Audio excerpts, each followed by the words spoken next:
গতকালকে আমার সতীনের মেয়ে হবে জানতে পারে আমাদের স্বামী এত খুশি হয়েছে বলার মতো না। যেহেতু আমাদের আগে একটা ছেলে আছে, এখন একটা মেয়ে হলেই খুব ভালো হতো। মহান আল্লাহ তাআলা আমাদের মনের আশা বুঝে গেছে, এবার আমাদের একটা মেয়ে হবে। আচ্ছা আপুরা, মা হওয়ার স্বাদ কিরকম একটু বলতে পারেন?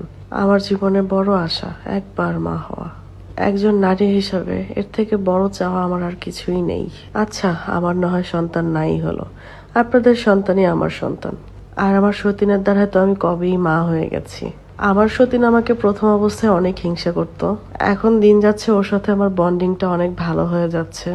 আর ওর ছেলে তো আমাকে এত সুন্দর করে মা বলে ডাকে, আর কোথাও গেলে মানুষ মনে করে এটা আমারই বাচ্চা।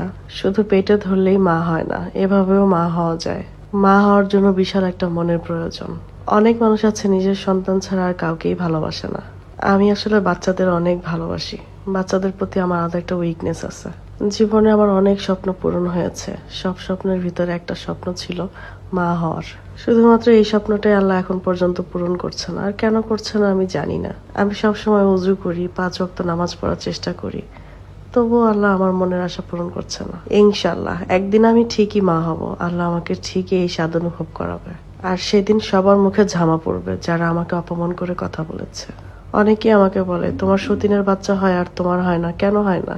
আমি তো বলি তাদেরকে এই প্রশ্নটা আমাকে কেন করেন, মহান আল্লাহ তাআলার কাছে প্রশ্ন করেন। আর একটা কথা বলি, কারো দুর্বলতা নিয়ে খুঁচা মারতে হয় না। সবসময় একটা মানুষকে উৎসাহ দিবেন, এপ্রিসিয়েট করবেন, সাহস দিবেন, মনোবল দিবেন। আপনারা কি একটা কথা জানেন, মানেন, জন্ম মৃত্যু বিয়ে সবকিছুই আল্লাহর হাতে।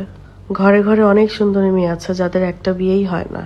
আবার ডিভোর্সি মেয়েরও বারবার বিয়ে প্রস্তাব আসে। আবার অনেকে বাচ্চা নিতে চায় না, অথচ বারবার বাচ্চা হয়। হাজারো মানুষ সাধনা করছে কিন্তু তারা পাচ্ছে না। এই সবকিছুর পিছনে হাত তো একজনেরই, মহান আল্লাহ তাআলা।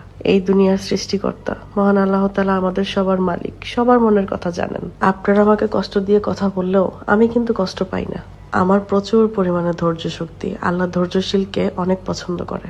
আল্লাহ একদিন আমাকে এত পুরস্কার দিবে, এত পুরস্কার দিবে, আমি তো অবাক হব, আপনারাও অবাক হয়ে যাবেন।